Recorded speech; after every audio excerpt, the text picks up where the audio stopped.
तुम्ही कोणाला खाली बस वगैरे गप्प करा गोंधळ घालतोय कामांना लोक तुम्ही जास्त बोबाटा करता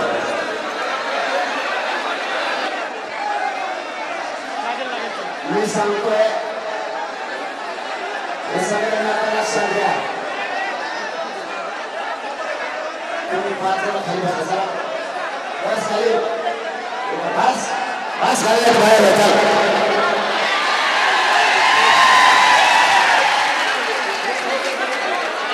मला तर तुमच्या इथे बघता सुद्धा ना इकडे बघताय इकडे बघताय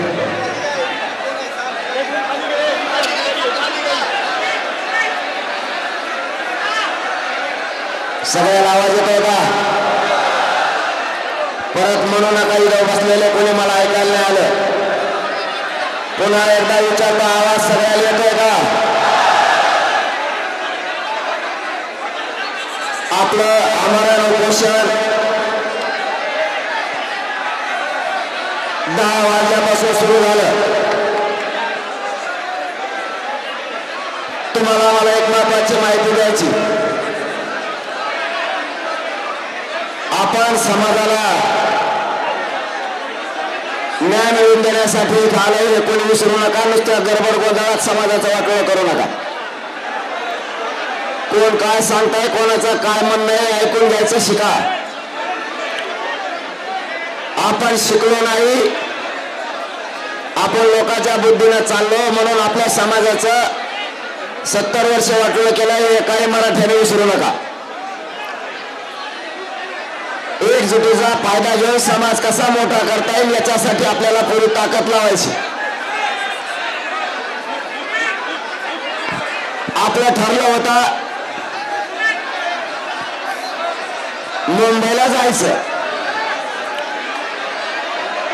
आणि आमरण उपोषण सुद्धा आझाद मैदानावरच करायचं त्याप्रमाणे आपण आज आझाद मैदानावरती आलोय आणि आमरण उपोषण सुरू केलंय आता तुमची काय जबाबदारी झाली मला काही दिसणार पुढे आता तुमची काय जबाबदारी समजून घ्या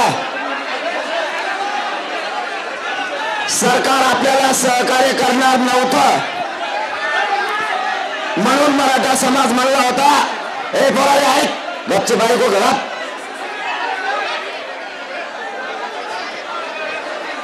गपची उभा आहे सरकार आपलं ऐकत नव्हतं आपल्याला सहकार्य करत नव्हतं म्हणून करोडो मराठ्यांनी घराघरातून ठरवलं होतं मुंबईला जायचं आणि मुंबई जाम करायची आता एक गोष्ट लक्षात ठेवा सरकार सहकार्य करणार नव्हतं म्हणून मराठे मुंबईला येणार होते आणि जाम पण करणार होते आणि केली पण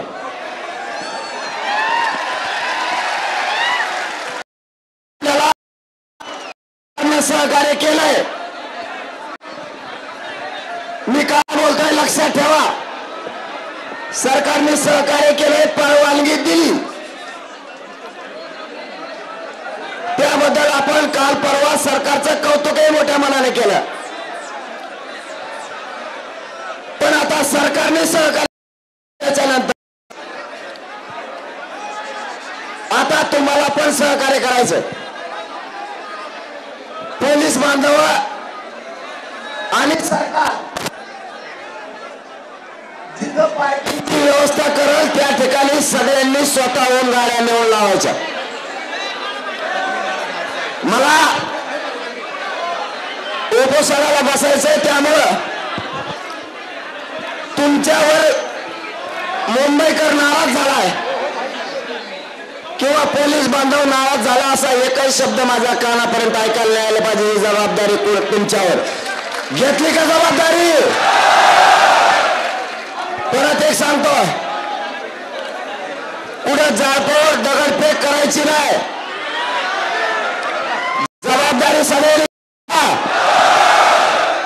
याच्या पुढचा 3रा मुद्दा सांगतो कोणी राजकारणी पक्षाचा कोणी पदाधिकारी असेल नीट ऐका, तो खोट्या बातम्या पसरेल. मुंबईत जायचं, आपल्याला मुंबईत जामच करायची, ग्राउंडवर गाड्या नाही लावायच्या, हवेवरच गाड्या लावायच्या असं सांगल आणि त्याचा राजकीय उद्देश सार्थ करून कोणाचाही ऐकायचा नाही. जाम कवा करायची होती, आपल्याला सरकार सहकार्य करीत नव्हतं त्यावेळेस. आता सहकार्य केलं म्हणल्यावर आपली जबाबदारी आहे सरकारला आणि पोलिसाला सहकार्य करणं. पुन्हा एकदा सांगतो, सहकार्य नाही केलं सरकारनं, आपल्याला पुन्हा परवानगी वाढवून नाही दिली, पुन्हा तुम्हाला येता येतंय. मला वाटतं सोमवारी मंगळवारी महाराष्ट्रातले सरकारनं सहकार्य नाही केलं, पुन्हा मराठी करोडोच्या संख्येला मुंबईकडे येणार आहेत आपल्या टप्प्यानुसार. त्यामुळे तुमची आजची जबाबदारी एक लक्षात ठेवा, आरक्षणाची जबाबदारी माझ्यावर. शांततेत राहून सरकारला आणि पोलिसाला सहकार्य करण्याची जबाबदारी तुमची. आता तुम्ही सगळ्यांनी एक काम केलंय, येताना तुम्ही गाड्या रोडवर सोडल्या, तुम्ही इकडे आला, इथल्या प्रत्येक माणसाला आपण आपल्या ड्रायव्हरला फोन करायचा आणि त्याला फोन करून सांगायचं आत्ताच्या आत्ता गाडी काढायची, पोलीस बांधव नेऊन लावायची. मग किती लांब असू दे, एकही गाडी रोडवर आता काम आलं. स्वतः तुम्ही स्वयंसेवक म्हणून काम करायचं. तुम्ही जी मुंबई जाम केलेला मराठ्यानो, 2 घंट्यात पुन्हा मोकळी मुंबई झाली पाहिजे, जबाबदारी तुमची. आता मला बोलता येणार नाहीये उपोषणाला बसल्यावर, म्हणून मला एकही बातमी कानावर आली नाही पाहिजे किंवा पोलीस बांधव येऊन नाराज नाही झाला पाहिजे की या ठिकाणी गाडी लावली, या ठिकाणी ट्रॅफिक जाम झाली. आपण आझाद मैदानाला येणार होतो, आपण आलो. बऱ्याच जणांना वाटलं होतं पाय ठेवून द्यायचा नाही, मराठी मांड्या घालून बसले.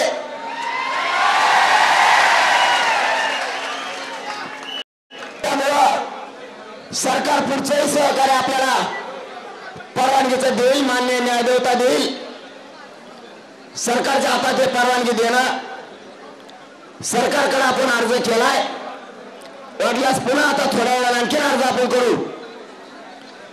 जोपर्यंत मागण्याची अंमलबजावणी होत नाही तोपर्यंत हे आंदोलन कायम सुरू राहील, अशी बेमुदत आपण परवानगी त्यांना मागू.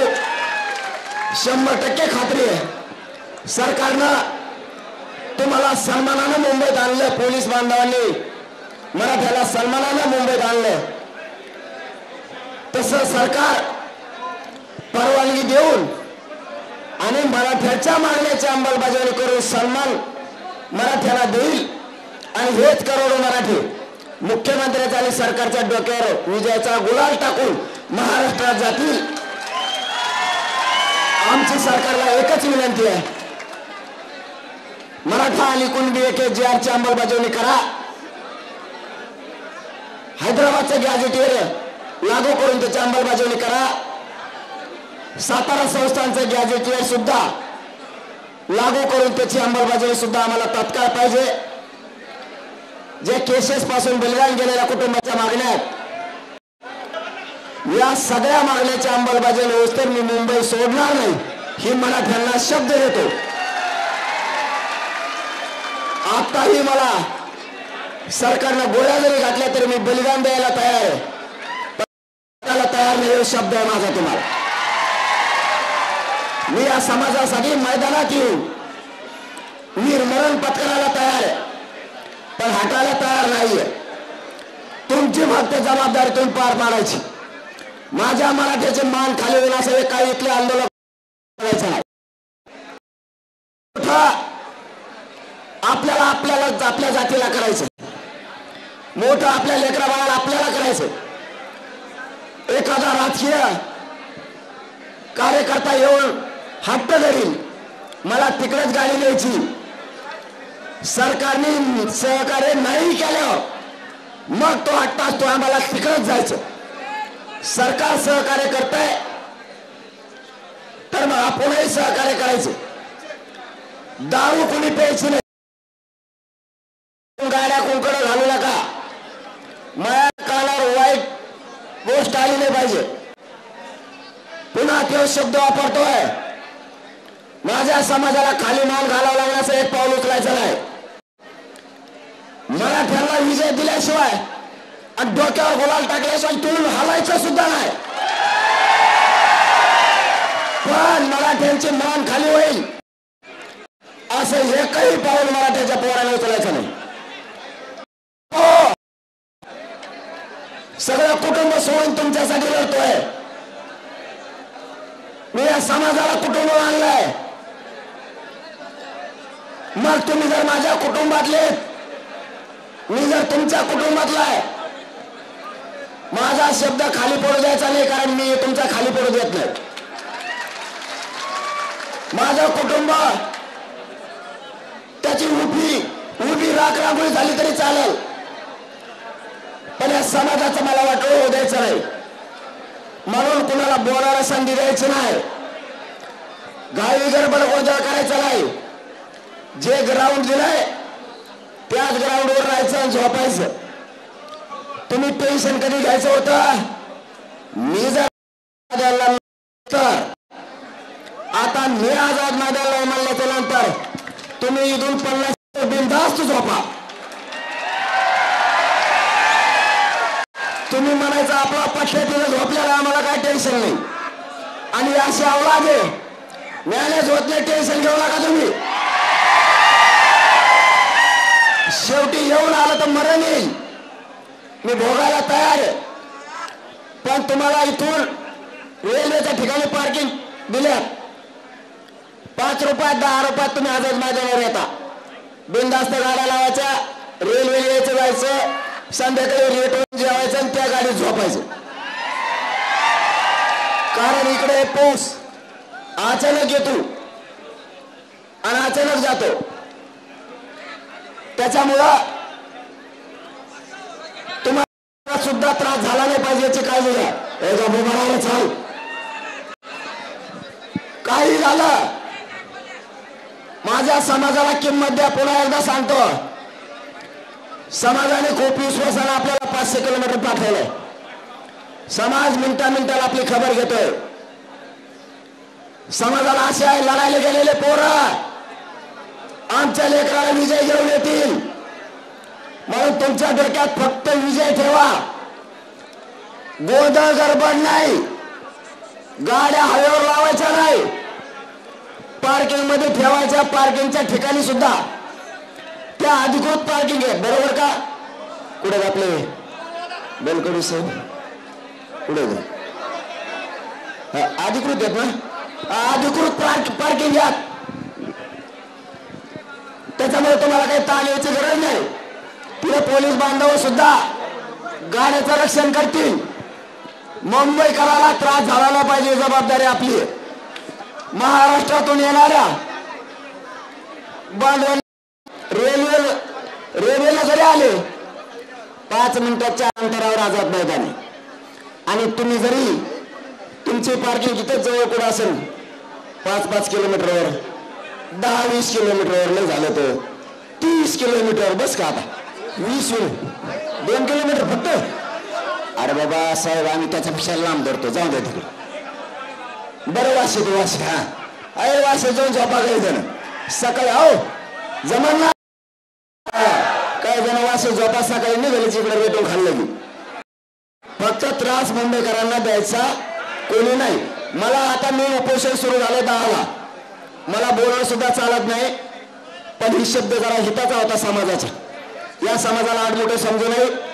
आपलं काम होतं सरकारने सहकार्य नाही केल्यावर मुंबई जाम करणं, आणि या बाजारपेठेने करून दाखवले मराठ्याच्या पोरांनी. आता त्यांनी सहकार्य केलं. आता आपण पूर्ण मुंबई 1 ते 2 घंट्याच्या आत मोकळी झाली पाहिजे. असा पटापट मनाने गाड्या काढून घ्यायच्या. आणि पार्किंगच्या ठिकाणी पोलिसांनी विचारायचं पार्किंग साहेब कुठे, पोलिस म्हणले पाहिजे चायला पहिले ते बाजूला घेमत होतो का तेच उभा करून तिकडे गेला आणि आता पार्किंग विचारतो साहेब कुठे. इतकं सहकार्य करायचं. सरकार आडमुठ्यात शिरल्यावर मग पुढचा बघू आपण काय करायचं. ते तर टेन्शन तुम्ही नका घेऊ, मी आहे ना. म्हणून पुन्हा एकदा सांगतो, सगळ्यांनी शांततेत यायचंय जायचंय. ज्यांना गावाकडे जायचं 29ला वाटा लावायला येणार होते त्यांनी वापस जा. काय आणखी वर्षापासून जे आम्ही असं कळायला फोनवर तिकडेच घेत पोटे आणखी 10-5 लाख लोक तिकडेच येत. आणखी ज्याला वापस जायचं ते वापस जा. सोडायला आलेले आणि आता जवळ आम्ही संदेश देत नाहीत. काय हरकत नाही. ओके, काय हरकत नाही. मान्य केलं तुमचं. ओके, आता फक्त तुम्ही मी सांगितलेलं मान्य करायचं. मी सांगा शब्दाच्या पुढे जायचं नाही, नाही तर समाजात वाटलं होईल. गाड्या फक्त त्यांचा प्रॉब्लेम गाड्या बिनधास्त ग्राउंडवर लावून द्यायचं आणि खुशाल पसरायचं तिकडे. चलो आता मी उपोषणाला बसतो. सरकारला एक शेवटची विनंती करतो. मायबाप सरकार आणि मुख्यमंत्री साहेब आमची आतापर्यंत सहकार्य केलं तसं आमच्या मरण उपोषणाची बेमुदत कायमस्वरूपी आम्हाला करून द्या. हे एक आम्ही तुम्हाला सहकार्य करायला तयार नसता मंगळापासून आणखीन करोडो मराठी इकडे येणारच. 2 आमच्या सगळ्या मागण्यांची अंमलबजावणी करायची तुम्हाला विनंती आहे. इथं करोडो लोक घेऊन आलो म्हणजे माझ्यात बोलत नाहीयेत. मुख्यमंत्री साहेब आणखीन तुमच्या हातातून संधी गेलेली नाही. मराठ्यांचं मन जिंकायला तुम्हाला संधी आहे. मराठ्याच्या नाराजीची लाट तुमच्या अंगावर घेऊ नका. मला आणि माझ्या समाजाला फक्त आरक्षण पाहिजे आणि ते जर तुम्ही त्याच्यात राजकारण करणार असाल तर तुम्ही गोळ्या घातल्या तरी मनोज जरांगे एक चाटत नाही. मी याच ठिकाणी उपोषण करून गेलो किंवा तुम्ही मला जेलला नेऊन जरी टाकलं, मी जेलमध्ये सगळं जेलमध्ये आमरण उपोषण करीन, पण मराठ्याच्या डोक्यावर गुलाल टाकल्याशिवाय आता हटणार नाही. म्हणून सगळ्या मागणीची अंमलबजावणी करावी. तुम्हाला आणखी नाही विनंतीपूर्वक आमचं आग्रहाचं सांगणं, याच्यापेक्षा काही सांगू शकत नाहीत. आणि पोरांना पुन्हा एकदा सांगतो, एकाही पोलिसाचा आता फोन आला नाही पाहिजे, कारण मला फोनवर बोलता येत नाही. मी आता उपोषणाला बसणार, तब्येत खराब होणार. म्हणून आज समाज चिंतेत आहे उपोषणाला बसल्यामुळे. महाराष्ट्रातला सगळे महाराष्ट्रात मराठीची लाट उसळली उपोषणाला बसल्यामुळे. म्हणून तुम्ही सगळेजण काळजी घ्या. सगळ्यांनी आता पहिल्या गाड्या लावा देऊन आपण आपल्या ठेप्याला 2 घंट्यात पूर्ण मुंबई जाम झालेली मोकळी झाली पाहिजे, लक्षात ठेवा. आणि पुन्हा येऊन बसायचं तर बसा, पण आता मात्र तुम्ही सगळेजण आपण आपल्या गाड्या पहिल्या काढू. ते सांगतील तिथं नेऊन लावा. तिथून आपण एसटीने येऊ, नाही तर रेल्वेने येऊ. धन्यवाद. जय शिवराय. उपोषण सुरू झालं. मागे सर बाकीचे लोड लावून